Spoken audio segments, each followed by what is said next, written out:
आज हम गीता महात्म्य से काफी सारे श्लोक देखने वाले हैं। मुझे भी नहीं पता कितने हैं, पर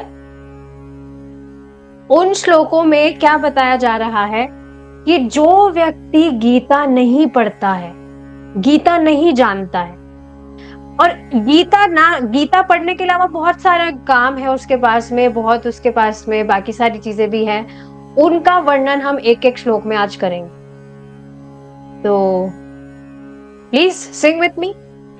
गीतायाश्च न जानाति पठनं नैव पाठनं स एव मानुषे लोके मोघ कर्म करो भवेत्। देखिए क्या है, गीतायाश्च न जानाति, जो व्यक्ति गीता को नहीं जानता है, गीता के ज्ञान से अनजान है, पठनम नैव पाठनम, और पढ़ता नहीं है उसको गीता को, उसके पठन पाठन से वो बिल्कुल अनजान है, उसके विषय में कुछ जानता ही नहीं है गीता के विषय में। स एव मानुषे लोके मोघ कर्म करो भवे। तो ऐसा जो व्यक्ति है वह अपने जीवन में व्यर्थ के कार्य ही करता है। स एव मानुष्य लोके, ऐसा जो व्यक्ति लोक में जो है, मनुष्य लोक में ऐसा जो व्यक्ति है, मोघ कर्म करो भवे, वह व्यर्थ के ही कारण वह अपने जीवन में व्यर्थ के कार्य ही करता है, और उसके कर्मों का फल भी हार ही होता है। मोघ कर्म, मोघ का अर्थ आप समझते हैं? अमोघ का अर्थ होता है जो कभी विफल नहीं जाता है, और मोघ का मतलब जो हमेशा विफल ही जाता है। तो उसके ऐसे कर्मों का फल हार ही है। इसका अर्थ आप समझ रहे हैं? जो व्यक्ति गीता नहीं पढ़ रहा है, भगवान कृष्ण की सेवा नहीं कर रहा है, लेकिन वो और बहुत यत्न कर रहा है, बहुत काम कर रहा है, ये रिस्पॉन्सिबिलिटी निभा रहा है, वो कर रहा है, वो कर रहा है, उसके सारे कर्मों का जो फल है वो हार ही होगा। He is simply wasting his life. वो सोच रहा है मुझे सफलता मिल रही है, मैं जो भी काम कर रहा हूं, बट नो, हार ही उसे प्राप्त हो रही है। ठीक है, आगे देखिए। तस्मात् गीतां न जानाति नाधमस्तत्परो जनः धिक्तस्य मानुषं देहं विज्ञानं कुलशीलतम्। तस्मात् गीता न जानाति, जो व्यक्ति गीता को नहीं जानता है, गीता के ज्ञान से अनजान है, मतलब ये जो भी श्लोक है इसमें उन्हीं का गुणगान किया जा रहा है जो गीता के ज्ञान से अनजान है। तो वह मनुष्य कौन है, वह व्यक्ति कौन है? नाधमस्तत्परो जनः, वह मनुष्य सबसे नीच है, अधम है और पतित है। धिक्तस्य मानुषम देहम, और ऐसे व्यक्ति के मनुष्य होने का मतलब वो मनुष्य है, मनुष्य देहम, ऐसे मनुष्य का मनुष्य देह में होना, विज्ञानम कुलशीलतम। तो क्या क्या बातें हैं? व्यक्ति के मनुष्य होने का, विज्ञान होने का कि भाई बहुत पढ़ा लिखा है और बहुत सारी डिग्रीज है, बहुत अच्छा कुल होने का, बहुत अच्छे कुल में जन्म लिया है, भाई भारद्वाज है, ये है वो, मतलब नथिंग अगेंस्ट एनीवन, पर यह बताया जा रहा है कि बहुत मतलब अच्छे कुल में है, अच्छे कुल में पैदा हुआ है, गरिमा, उसकी गरिमा बहुत है।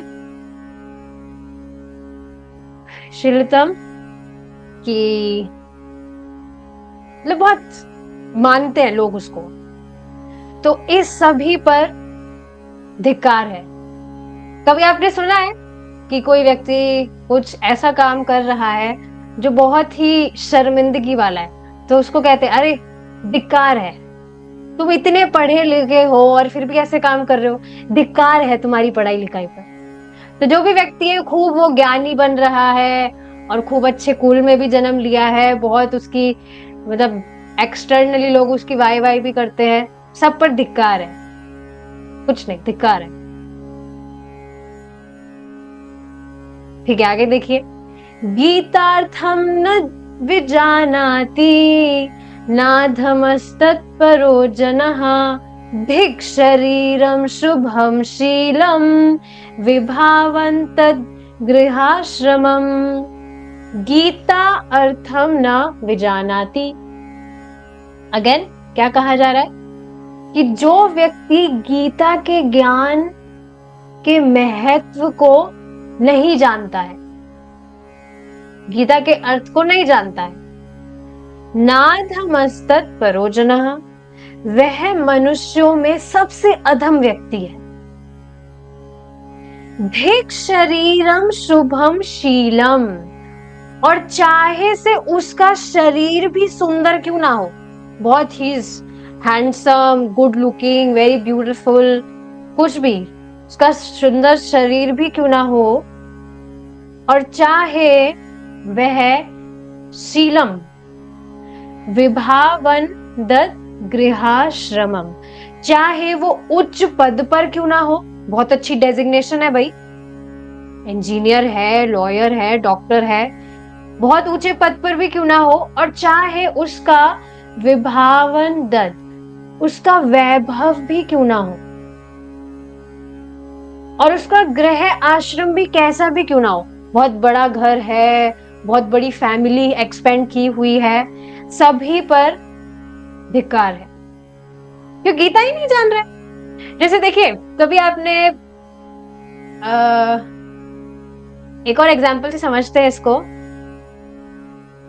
कि हुआ होगा आपके साथ में, जैसे स्पेशली जो 10th और 12th के जो बोर्ड्स होते हैं, तो उसमें कुछ स्पेशल कुछ बुक्स आती हैं जिसको अगर व्यक्ति पढ़ता है तो he can get nice marks in his exams.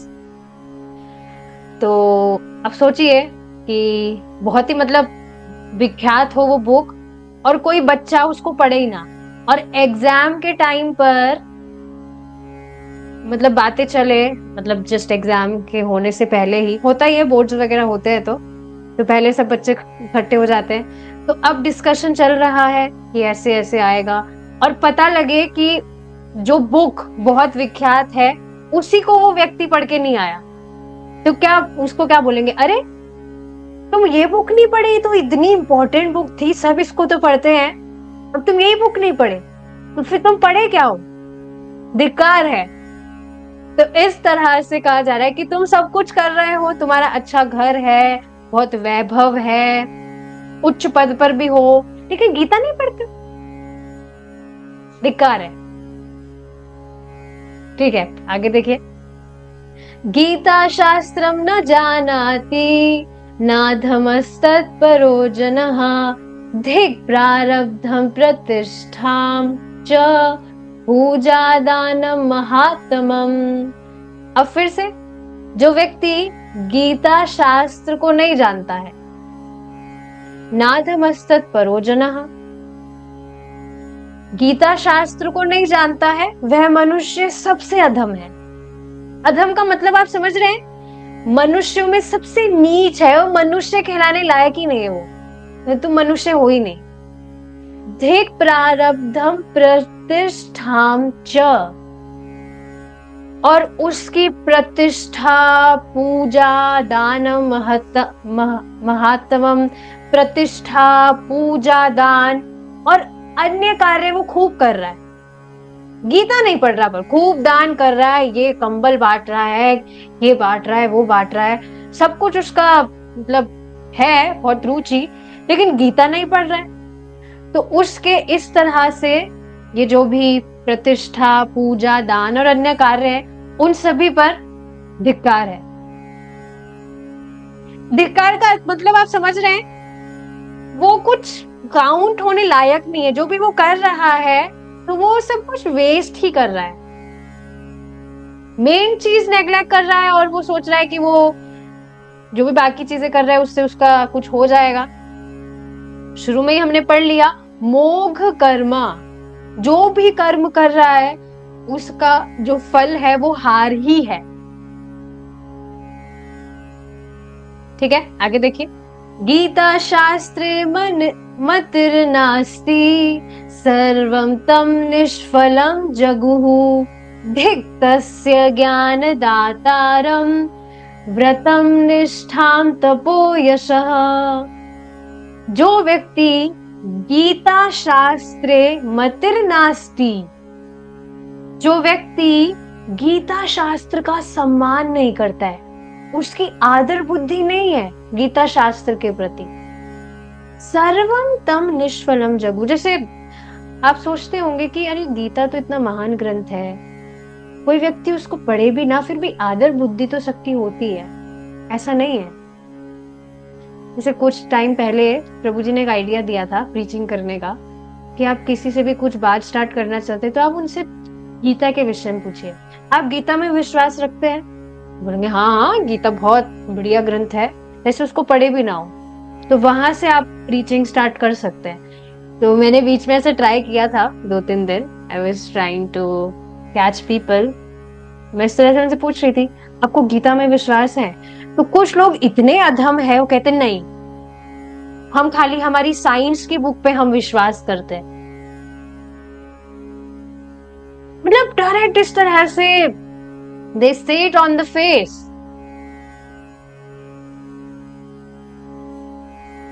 पर काफी लोग बिलीव भी, जो कहते हैं हाँ यस यस वी बिलीव, हम कुछ बोले हाँ भाई हम हिंदू है तो हम बिल्कुल हम गीता पे विश्वास रखते हैं, हम अच्छी बात है।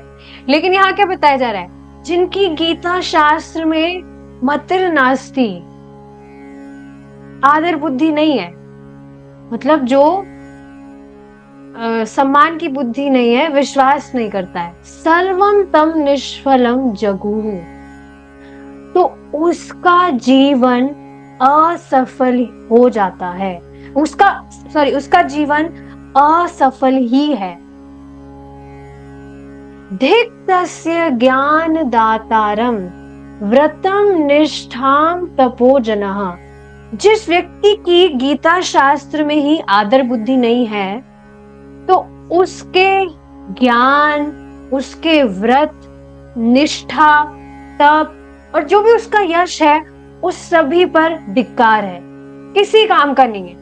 जो व्रत कर रहा है, खूब दाता राम बन रहा है, बहुत दे रहा है, तप कर रहा है, ये कर रहा है, वो कर रहा है, सब पर धिक्कार है। गीता शास्त्र में आदर बुद्धि नहीं है, धिक्कार है। गीतार्थ पठनम नास्ति। Okay, this one is last. Let's see. गीतार्थम पठनम नास्ति नाधमस्य तत्परो जनः गीता गीतम न यत् ज्ञानम तद्विद्धि असुर सम्मतम तम मोघम धर्म रहितम वेद वेदांत गर्हितम। गीतार्थ पठनम नास्ति, जो व्यक्ति गीता को नहीं पढ़ता है, पठनम नास्ति नाधमस्य तत्परो जना, मतलब ऐसा नहीं कि उसको पढ़ने का सामर्थ्य नहीं है इस वजह से नहीं पढ़ रहा है। कुछ लोग होते हैं जिनका पढ़ने का सामर्थ्य नहीं हो तो सुन तो सकते हैं कि नहीं।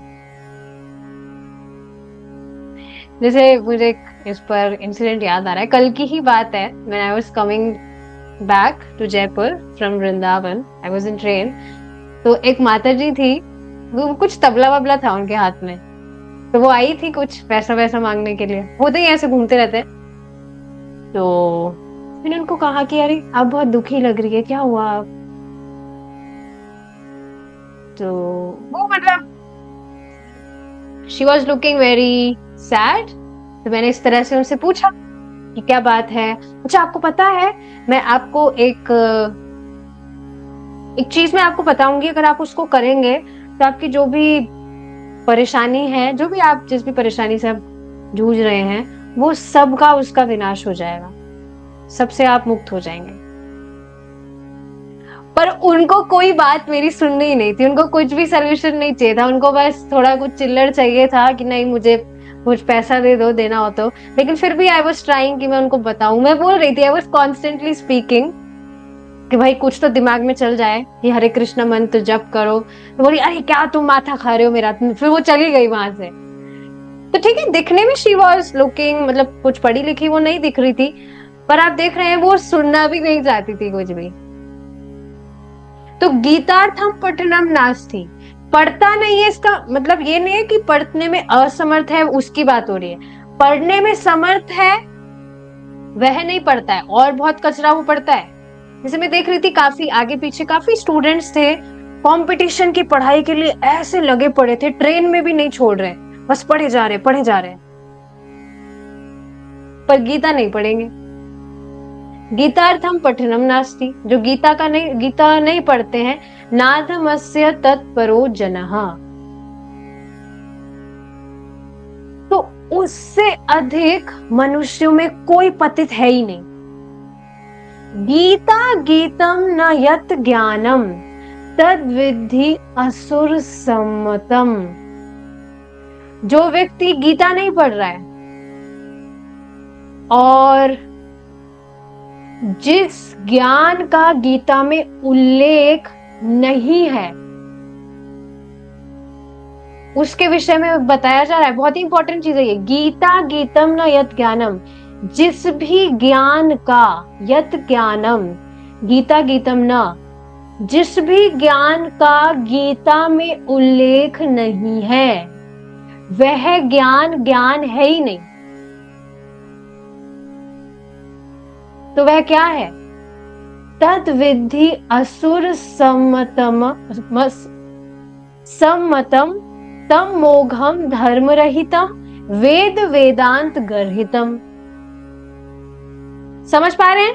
पहले हमने सुना जो गीता के शास्त्र को नहीं पढ़ रहा है, गीता शास्त्र को नहीं पढ़ रहा है, वो मनुष्यों में सबसे अधम है।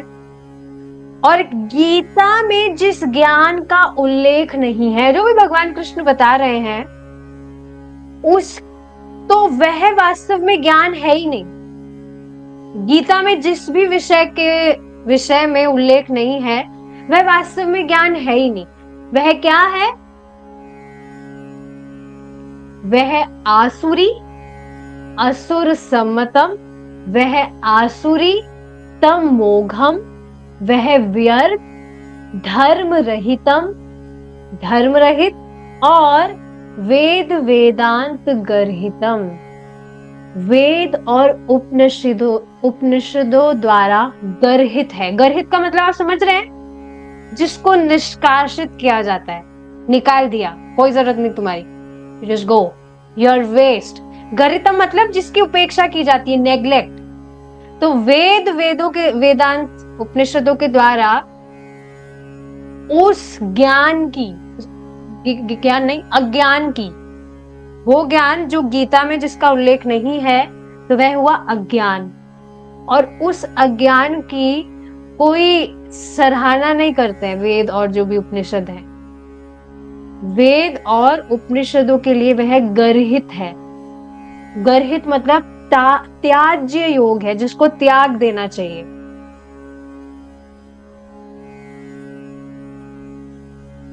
किसकी तरह? थोड़ा अजीब सा मैं एग्जाम्पल बताऊंगी, चलिए छोड़िए, पर ये बात आप समझ रहे हैं कि गीता में जिस भी ज्ञान का उल्लेख नहीं है वो ज्ञान नहीं है, और वह आसुरी है, वह धर्म रहित है, व्यर्थ का है, और वेद वेदांतों के द्वारा उसको वह गर्हित है, उसकी कोई वैल्यू नहीं है, वैल्यूलेस। तो जिस चीज की वैल्यू ही नहीं है उसको क्यों ही पढ़ना चाहिए? और ये मेरी बात तो नहीं है। तो इस तरह से आज हमने डिस्कस किया कि जो गीता को नहीं पढ़ते हैं, गीता के अलावा जो पढ़ते हैं और गीता का सम्मान नहीं करते, तो वो बेचारे, उनकी क्या गति है।